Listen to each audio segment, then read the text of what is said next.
Amén, amén. Esta mañana nos ha tocado compartir sobre el libro de Jonás, un tema que se intitula Obedeciendo el llamado de Dios.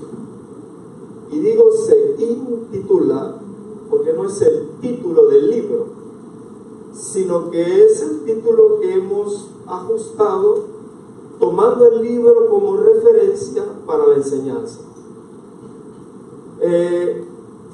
Leamos el capítulo 1, el verso del 1 al 4.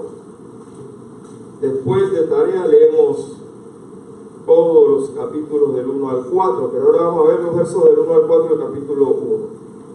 Jonás, capítulo 1. Amén, amén, amén. Cuando lo tengan, amén.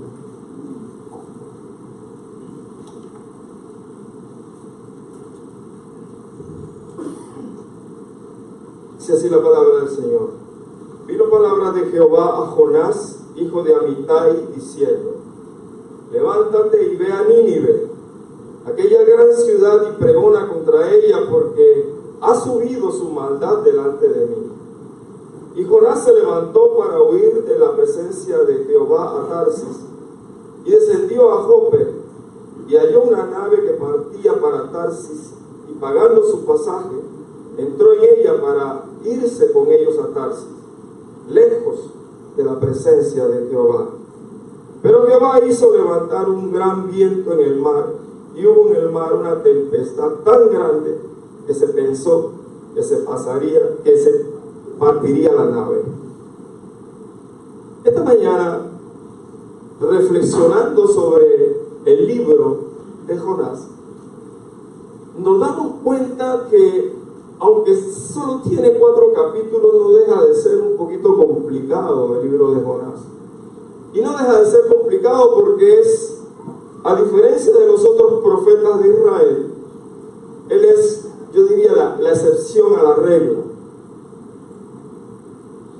Porque el libro de Jonás no trata las cosas como las tratan los otros profetas. Por ejemplo, el libro de Jonás no hace énfasis en la profecía. En la profecía a la que Dios le había llamado a él a publicar. En más, no la desarrolla. Solamente hay un solo versículo que habla de esa profecía. Y fue cuando se presentó a Nínive y les dijo finalmente: de aquí a 40 días el Señor va a destruir Nínive. Esa es toda la profecía del libro de Jonás. Por eso es que es tan diferente a los otros libros proféticos. Ahora, si la profecía en el libro de Jonás no era el énfasis específico que Dios estaba haciendo, entonces la pregunta es: ¿cuál era? Pareciera ser, cuando leemos el capítulo 1, 2, 3 y 4, pareciera ser que es el trato de Dios con Jonás. Pero aún así, cuando revisamos esos capítulos y vemos el trato de Dios con Jonás, no estamos conformes con la tesis de que el trato de Dios con Jonás es la parte central del libro. ¿Saben qué, hermanos? La parte central de ese libro es la misericordia del Señor. La misericordia de Dios. La misericordia que Dios tuvo de una nación como Nínive. Eso enseña a los hombres de que Dios no hace acepción de personas y que la misericordia de Dios está disponible para todos los hombres y mujeres de la tierra. Y esa parte de Dios es tan fundamental que la entendamos, porque si no, no podemos comprender de allí en adelante lo que Él quiera decirnos y hacer con nosotros.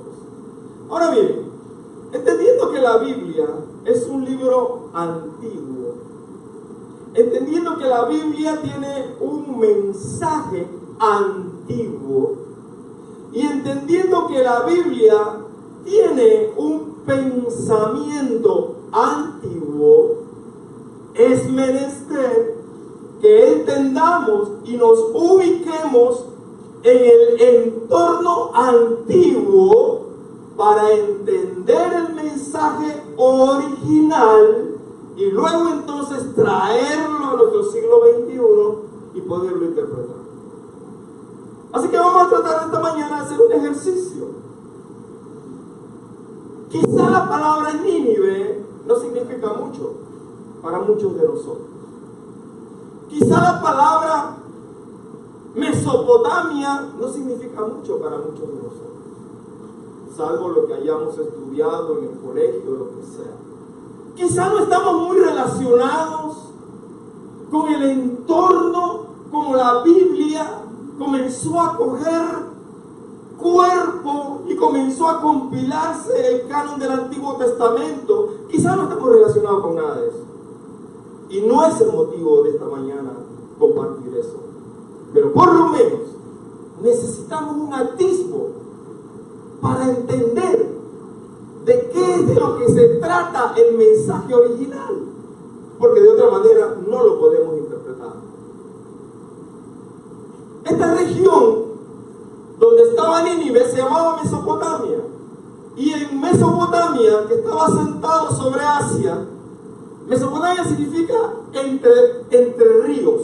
O sea, entre el río Tigris y Éufrates estaba este entorno,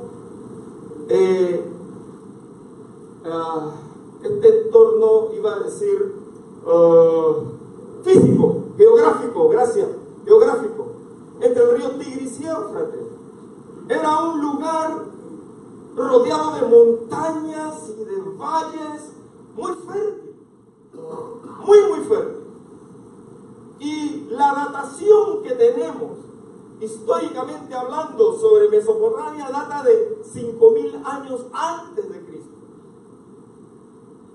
Esta área geográfica del mundo, siendo tan fértil, se comenzó a poblar de pueblos nómadas que andaban de aquí para allá y de allá para acá buscando dónde establecerse para crear nuevos entornos, y de ahí nacieron nuevas ciudades, nuevos estados. Finalmente, por allá por el año 2000, 3000 antes de Cristo, se establece en Mesopotamia, en la parte norte, un imperio que comienza a formarse. Todavía para esa fecha no era un imperio, pero comienza a formarse. Llegó a ser el imperio asirio. Y en la parte sur de Mesopotamia se conformó el imperio babilónico, o Caldea, como se lee en algunos textos. De allí salió nuestro padre Abraham, de Caldea, de Babilonia, de Ur de los Caldeos. Y es en este lugar donde aparece un nuevo pueblo que se hicieron llamar los sumerios, los cuales trajeron la escritura. Ellos inventaron la escritura cuneiforme porque a base de cuñas hacían escritos en tablillas de arcilla. Y eso provocó que tuvieran un poder muy grande en el tiempo en que la escritura salió a la luz pública y fue inventada. Con los sumerios, el pueblo acadio, que también eran nómadas, se juntaron en el sur y crearon una comunidad de naciones muy poderosas, de tal manera que lo florido del lenguaje acadio se combinó con lo novedoso de la escritura sumeria, y eso trajo un poder tan grande en el sur de Mesopotamia que conquistaron en un momento determinado todo el norte de Mesopotamia. ¿Me están siguiendo, hermano? En ese entorno se forma el nuevo imperio, diría diríamos así, asirio, el que leemos en la Biblia. Ese nuevo imperio asirio comenzó a conformarse con una serie de naciones que también eran nómadas. Se le llamaba ciudades-estado. ¿Por qué se le llamaba ciudades-estado? Porque eran ciudades que tenían sus propios gobiernos. Así entonces, por ejemplo, en el norte estaban los elamitas, estaban los semitas, que después se llamaron amorreos. Cada uno de ellos tenía su propio gobierno. Y cuando usted lee en la historia, por ejemplo en la Biblia, y entiende que Senaquerib era el rey persa en el momento en que Israel fue llevada cautiva, cuando usted lee eso, usted no debe entender que Senaquerib era el regente de todas las ciudades-estado. Él era el gobernante, pero no el regente, porque las ciudades-estado tenían sus propios gobiernos. La manera de gobernar de esta gente era simplemente dejarlos a ellos, que pudiesen gobernar, pero a su vez entraban en esos lugares, en esos ciudades-estado, mucha gente que venían de otras naciones, muchos pueblos que venían de otros lugares, de tal manera que se mezclaban entre ellos, sus razas, sus lenguas, todos se mezclaban, y ese sentido de nacionalismo se perdía con el tiempo, y eso evitaba que se levantaran contra el imperio, contra la regencia del imperio. Eso no duró mucho tiempo, porque cuando revisamos la historia vemos cómo una nación se levantaba contra otra y la violencia reinaba en ese lugar de manera continua. Bueno, por allá por el año 800 y tanto, sale un hombre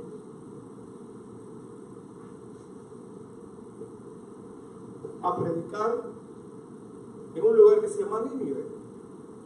Y decimos que el año 800 y tanto, porque lo ubicamos a él en el tiempo de Jeroboam II, el cual era el rey del reino del norte, el rey de Israel en ese tiempo. Cuando revisamos en la historia, Jeroboam reinó entre el año 844 y el año 804 a.C. Así que si ese es el periodo, entonces ahí fijamos el periodo en que este hombre Jonás comenzó a predicar en Nínive. Contrario a lo que muchos piensan, el Nínive al que fue Jonás no era la capital del imperio asirio. Era una de las ciudades más importantes del imperio asirio, es decir, la tercera ciudad más importante del imperio asirio. ¿Por qué? Porque el imperio asirio había tenido capitales diferentes dependiendo del regente que reinaba en el tiempo determinado que fuese. Por ejemplo, había un señor Asur que creó una ciudad llamada Asur e hizo de la ciudad Asur la capital del reino del imperio asirio. Pero no fue hasta que vino Senaquerib por allá por el año 700 y pico antes de Cristo que determinó que la capital del reino fuese Nínive. ¿Me están siguiendo? Entonces, Asiria tuvo varias capitales. La última capital del imperio asirio fue Nínive. Entonces, el Nínive al que fue Jonás a predicar, de aquí a 40 días Jehová va a destruir Nínive, no era la capital del reino, era la tercera ciudad más importante del imperio asirio. Entendiendo eso, y entendiendo que Nínive tenía su propio gobierno autónomo, entendemos entonces por qué Jehová decía que la maldad de Nínive había subido hasta él porque la iba a destruir. ¿Por qué la maldad de Nínive? Cuando vemos esa palabra en el libro, en los profetas, siempre está asociado con asuntos morales. Sin embargo, en este momento de la historia de Nínive y del imperio mismo, ya no era nada más un asunto moral. Era un asunto de conflagración tal en la que la vida humana había perdido todo sentido.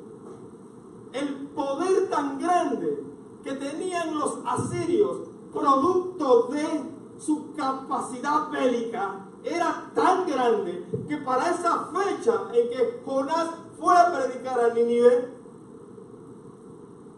no tenía el imperio asirio enemigo que se le pudiese implantar. El imperio asirio había conquistado, por ejemplo, el estado amorreo. Y el estado amorreo tenía muchos principados ricos.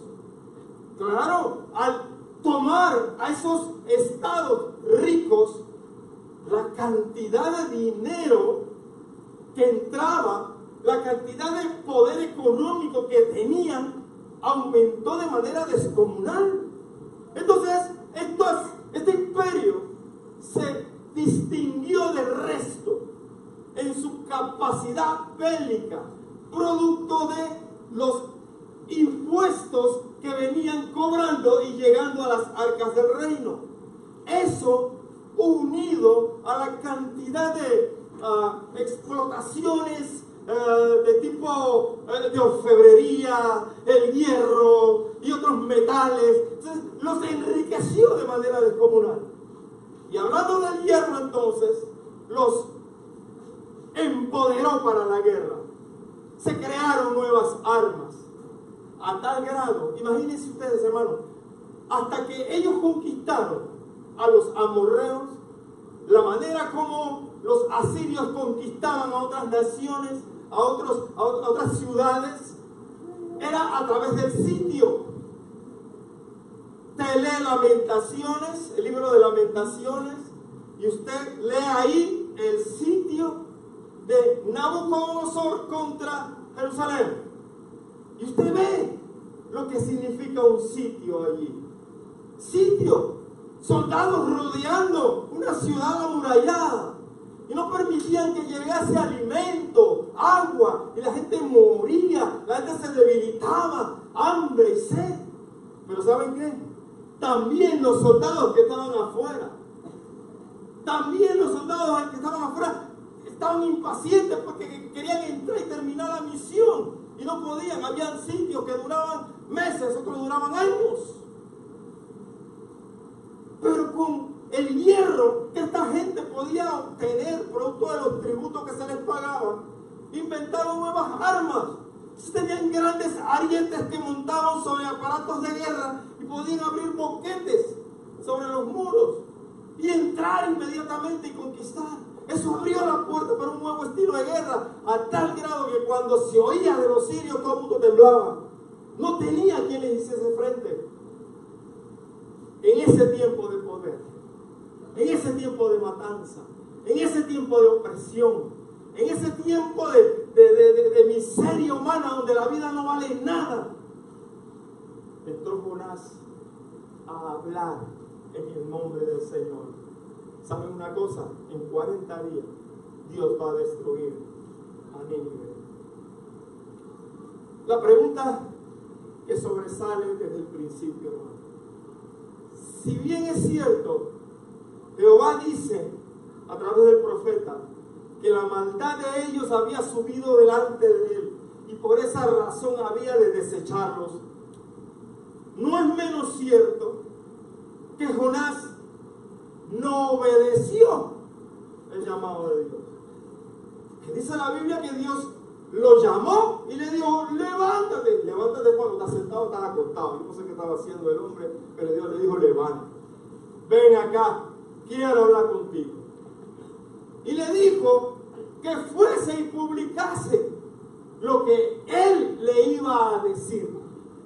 Así que ni siquiera Jonás entendía o sabía a ciencia cierta que era. Nada más ve, y cuando estés allá vas a abrir la boca y vas a decir todo lo que yo te voy a decir.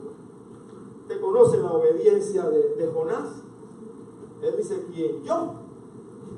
Él no le dijo eso a Dios, ¿eh? Yo no. Pero él en su mente y en su corazón dijo, yo no voy para allá. Voy para allá, yo no estoy loco. Yo no estoy loco. ¿Y por qué creo que Jonás pensó algo así como, yo no estoy loco? La Biblia no dice eso, ¿eh? La Biblia no dice eso. Pero yo pensando en Jonás, reflexionando en su decisión de algo que Dios le dijo que tenía que hacer y que era muy complejo, muy complicado, muy difícil, yo pienso que Jonás creería en este sentido. Uno, si yo hablo a ellos y ellos se arrepienten, ¿qué va a hacer Jehová? Va a perdonar. Bueno, eso fue lo mismo que le dijo a Dios en el capítulo 3, 4. Le dijo lo mismo, le dijo eso. Cuando Dios le preguntó, oye, pero ¿por qué estás así molesto? ¿Qué es lo tuyo? ¿Por qué estás molesto? Es que yo sé que tú eres Dios misericordioso que perdona la iniquidad. ¿Sí? Yo sé que tú eres así. Y sabiendo eso, él decidió simplemente no ir, porque él sabía que si se arrepentía, Nínive, Dios le iba a perdonar. Y eso fue exactamente lo que sucedió. Y entonces Jonás le dice a Dios, te das cuenta, yo tenía razón. Yo tenía razón. Yo tenía razón que tú eres así y que tú los ibas a perdonar. Y yo me pregunto, ¿cuál es el problema si Dios perdona al que está en desgracia, hombre? ¿Cuál es el problema? ¿Cuál es el problema si Dios me perdonó a mí? Por eso digo que el mensaje original, central del libro de Jonás es la misericordia de Dios. Porque no solo de Nínive, sino también de él tuvo misericordia. De él tuvo misericordia. ¿Se acuerdan cuando estaba dentro del gran pez? ¿Qué hizo ahora cuando estaba dentro del gran pez? ¿Oró? ¿A dónde se arrodilló? ¿Había espacio ahí para arrodillarse? O para abrir la Torá y nada de eso. Allá en la oscuridad, en el vientre, clamó a Jehová. Y Jehová no lo desechó, porque Jonás tenía razón. Dios es misericordioso. Lo que pasa es que cuando estamos cegados, el profeta de Dios, el hombre de Dios, el presidente, el general, en lo que sea se nos sube a la cabeza y nos olvidamos de que fue Dios. Nos olvidamos de que es Dios. Nos olvidamos. Le comentaba yo a mi esposa en estos días, ¿cómo es la misericordia de Dios tan tremenda? Que dos personas con el mismo mal pueden estar enfermas de la misma situación y bajo la misma condición Dios viene y los sana. Y una de ellas dice, Señor, gracias. Y la otra, normal. No vieron que fue Dios. ¿Por qué?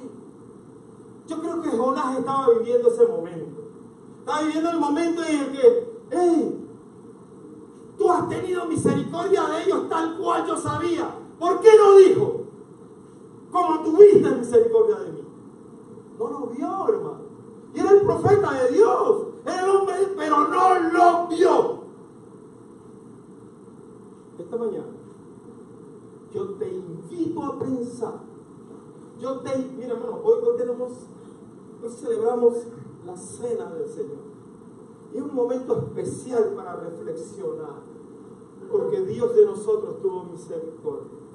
Hace un momento, mientras orábamos y alabábamos a Dios, el Señor nos hablaba y nos decía, yo te saqué de tu oscuridad.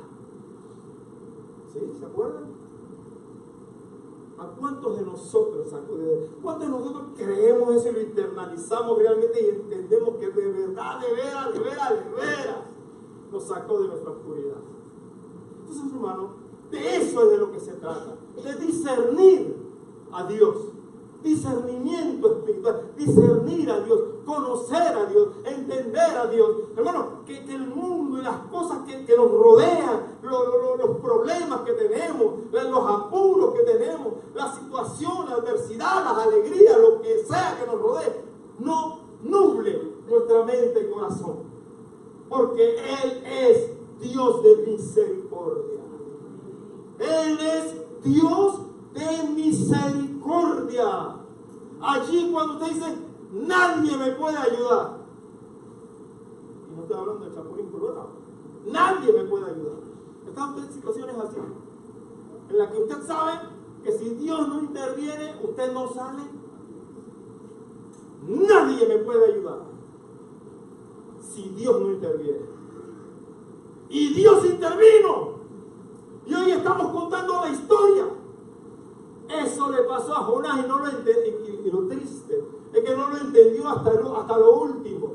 Porque en el último capítulo del capítulo 4 vemos a Jonás chacharreando. Imagínense, profeta de Dios, cuando un hombre le dice, una persona le dice a Dios, quítame la vida, quítamela, mejor es la muerte que estar vivo. ¡Qué barbaridad! Yo, Dios mío, he estado en situaciones difíciles en mi vida, pero jamás ha pasado por mi mente semejante expresión. Y este hombre lo dijo 2 veces. Estoy harto, estoy molesto. Todavía el Señor dice, pero ¿por qué estás molesto? Dios con ese carácter divino que es tan sobrio, pero tan fuerte. ¿Por qué estás molesto, Jonás? ¿Por qué estás molesto? ¡Ay, que yo sé que tú eres así! Y por último dice que salió de la ciudad y hizo un campamento ahí cerca de la ciudad para ver qué era lo que iba a pasar. Y en efecto, se dio cuenta de que Dios perdonó a Nínive. Ok. Caminando toda esa historia, desde sus anales, de sus inicios, hasta aquí, no es menos cierto que el libro de Jonás tuvo relevancia especial para nuestro Señor Jesucristo.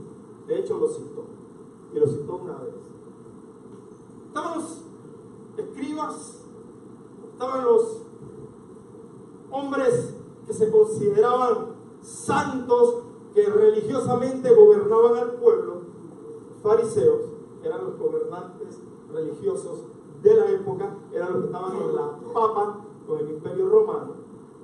Estos fariseos le preguntaron a Jesús, o más bien le increparon y le dijeron, danos una señal. ¿Una señal de qué? Una señal de que tú eres el de verdad, que tú eres el Mesías. Danos una señal. Y Jesús le dijo con claridad meridiana que señal no les sería dada, porque eran una generación perversa. No les voy a dar señal. La única señal que van a recibir es la señal de Jonás. Es decir, que así como Jonás estuvo en el vientre del gran pez, algunas personas dicen, ¿qué gran pez?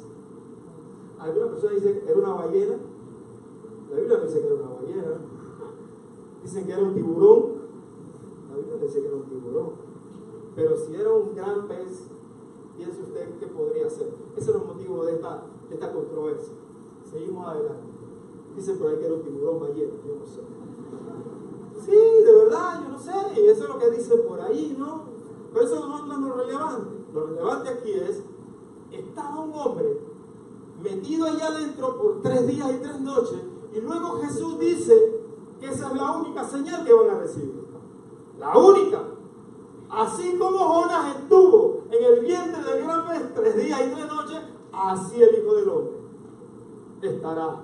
¿A dónde? Jesús bajó al Seol y ahí compartió con todos los que estaban en el seno de Abraham y los llevó a la presencia del Señor. Y con todos los que estaban en el infierno también compartió la palabra de Dios. Obviamente, eso se quedaron ahí. Ahora el punto es este. Esa es la señal que habrían de recibir todos los seres humanos. ¿Por qué?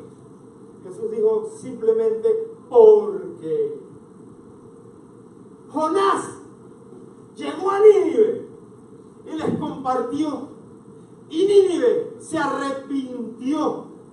Bueno, he aquí delante de ustedes uno mayor que Jonás, dijo Jesús. Es decir, ellos estaban allí y no se arrepintieron, pero había uno mayor que Jonás y no le creyeron. ¿Y saben qué dijo Jesús? El día del juicio final, toda esta generación de ustedes se va a levantar y la generación de Nínive a ustedes los va a condenar, porque ellos le creyeron a uno menor que yo, le creyeron ellos, y ustedes están viendo a uno mayor que Jonás y no le creyeron. Bendito el nombre del Señor. Es una palabra bien fuerte, es una palabra fuerte, porque con Dios no podemos tomarnos el atajo de a veces sí, a veces no. En esto creo y en lo otro no. O le creemos o simplemente no le creemos. Dice la Biblia que a todos los que le creyeron, a los que creen en su nombre, a ellos, a nosotros, nos ha dado el poder de ser llamados hijos de Dios. Y eso hace la diferencia. Hermanos, creerle a Dios es lo único. Él está buscando hombres y mujeres que crean que Él es el Mesías, que crean que Él es el Cristo. Y cuando creemos cosas maravillosas, no nos compliquemos. No nos compliquemos. A veces nos complicamos y dicen, yo creo en Dios, pero Dios no va a perdonar este pecado mío. Dios me conoce, Él no se complique, no se enrede la vida. Simplemente vengamos a la presencia del Señor. Señor, perdóname. Señor, yo te creo y abro mi corazón a ti hoy frente a cualquier circunstancia, situación. Yo abro mi vida a ti. Y eso abre la llave para que Dios actúe y accione en nuestra vida. Igualmente dijo Jesús, había una mujer, la reina de Sabá, que venía de su tierra y venía a probar a Salomón. Y venía a probar a Salomón porque ella decía, yo no creo en todas esas locuras que estoy escuchando acá en mi tierra acerca de Salomón y de su reino. Yo no creo en esas tonterías. Así que ella decidió ir personalmente, nada que mandar que emisario, mensajero para que le echen cuento. Ella misma fue, cargada de tesoro y locura. ¿Para qué? Para increpar al hombre personalmente, de reina a rey. Salomón la recibió y dice la Biblia que todo lo que ella preguntó al rey, el rey lo contestó. Y no solamente lo contestó, sino que ella quedó tan asombrada de lo que había escuchado y de lo que había visto, que le dijo al rey, bendito tú, ungido de Jehová, preferido, tocado por Jehová, que te ha dado tanta sabiduría. Y he visto a los que te sirven, a tus maestresalas, a tus gobernadores, a los tuyos, los he visto con esos ropajes reales. Se ve que les va bien. He visto tus mesas y he visto que comen bien. ¡Wow! Decía ella. Esto no es ni la mitad de lo que había escuchado. ¡Oh, bendito sea Dios! Esto no es ni la mitad de lo que había escuchado, dijo la reina de Sabá. Por eso Jesús dijo, el día del juicio final, toda esta generación y la reina de Sabá se va a levantar en el juicio final y va a condenar a esta generación porque ella le creyó a Salomón, pero más que Salomón, delante de ustedes, dijo Jesús. Eso debe poner nuestro corazón a gemir, hermano. Porque yo te digo esta mañana, hoy es un día para reflexionar. Y cuando estés con esa comida, y cuando estés con ese pedacito de pan, creyendo posiblemente, y no digo que sea así, pero por si acaso lo voy a decir, que esto es solamente una fiesta más, es un rito de la iglesia adicional. Todos los meses celebramos la muerte y resurrección de Cristo. Y para nosotros lo repetimos tanto, y es palabra, y tanto lo repetimos, que deja como de tener el valor y el sentido que realmente debe tener, amados. Reflexionemos, porque mayor que Jonás, aleluya, mayor que Jonás y que Salomón está hoy delante de nosotros. Cierro con esto. Gracias, Dios, por ayudarme. Yo sé que usted también, gracias. Gracias, Dios. Cierro con esto. ¿Cuál es el desafío que Dios ha hecho de nosotros? ¿Cuál es el desafío? Como le decía, hemos intitulado la reflexión de esta mañana: Dios, el llamamiento de Dios, la obediencia al llamamiento de Dios. Como ya decíamos, que la parte central del libro de Jonás no es el llamado de Jonás, sino la misericordia de Dios. Pero entendiendo que sí hubo un llamado de parte de Dios, queriendo ser fieles a lo que estamos tratando de decir, la pregunta que nos hacemos es: sí, ese fue Jonás. Ese fue Jonás. ¿Y nosotros qué? ¿No nos llamó Dios a nosotros también? Algunas veces la iglesia, y digo la iglesia, todos nosotros los hermanos, tendemos a pensar de que el llamado es asunto del pastor. El pastor tiene un llamado para pastorear. El líder tiene un llamado para liderar en cualquier ministerio que se desenvuelva en este momento. Pero no estoy hablando de ese llamado. Estoy hablando del llamado que Dios hace de cada uno de nosotros. De todos y cada uno de nosotros. ¿A qué nos llamó Dios? Bueno, la Biblia está llena de esos elementos. Y yo nada más quiero, como quien dice, para tenerlo presente, 2 o 3 de ellos. 1, Dios nos llamó a compartir nuestra fe con otras personas. Toda potestad, dijo Jesús, me da en el cielo y la tierra. Por tanto, id a todas las naciones, predicando el evangelio a toda criatura, enseñándoles que guarden las cosas que yo les he mandado. Y aquí yo estoy con ustedes todos los días hasta el fin del mundo, digo eso. Entonces, entendamos que no hay opción para nosotros. No la hay. Compartir el evangelio, compartir la palabra de Dios con la gente que nos rodea, ese es nuestro llamado. Es el llamado que Dios hace de nosotros. Y todos nosotros estamos rodeados de gente, familias, amigos, compañeros, hermanos, todos nosotros sin excepción. Entonces oremos a Dios que nos dé sabiduría para poder hablar esa palabra que la gente necesita. Miren, a veces miramos a las personas y decimos: no necesita nada. No necesita nada. Como el tipo sale, entra, llega a su casa en un tremendo carro, mejor que el mío. Dice: ese no necesita nada. Él no necesita nada. Pero dentro de unos días te das cuenta de que él y la mujer se separaron, de que los hijos quedaron al garete. Entonces te diste cuenta de que, wow, le hubiera dicho. O sea, hablemos a tiempo y fuera de tiempo el evangelio a la gente. Porque no sabemos, hermanos, no sabemos. Estamos viviendo días prestados por parte de Dios. Así que, como entendemos que ese es nuestro llamado, con ese llamado entendamos que necesitamos ser fieles a Dios. La fidelidad es algo que Dios demanda de su pueblo.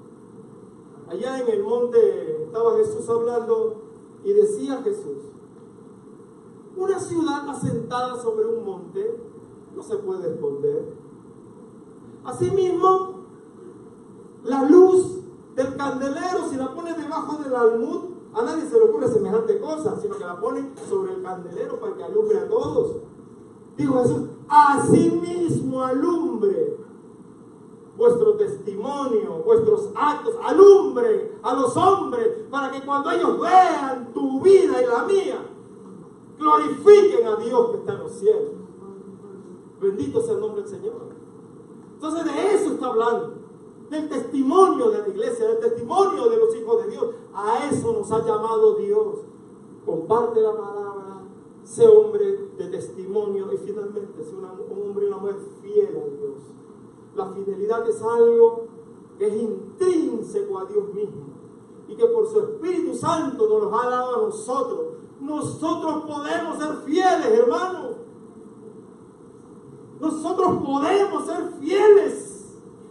No tenemos que jugar la ronda del mundo. A veces sí, a veces no. A veces no, a veces sí. Nosotros siempre podemos ser fieles. Porque Él nos capacitó para eso, hermano. Para eso. Y en toda la Biblia usted ve cómo Te encomiendo delante de Dios para que encuentres hombres fieles, que sean idóneos para enseñar a otros.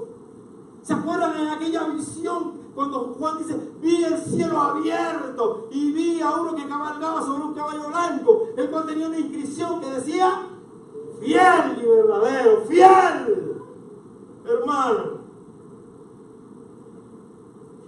sé fiel hasta la muerte, le dijo el Señor a la iglesia de Esmirna en Asia Menor. Sé fiel hasta la muerte. Entonces, hermano, compartamos el Evangelio. Oremos a Dios que tenga misericordia de nosotros para que nuestro testimonio sea verdad, no una cosa de palabra. Y esforcémonos en la gracia de Dios para ser fieles a Dios. Y si usted ve a algún hermano caído, no esté ahora se vació el pastor. Vaya donde él, socórralo, ayúdelo. No mire para la pared, órele, ore por él. No ore, no le ore a él, ore a Dios. Levántelo con la convicción de que Dios está de su lado. Así que este es un tiempo de reflexión. Dios será pidiendo a los hermanos. En nombre de Jesús, que Dios los bendiga esta semana.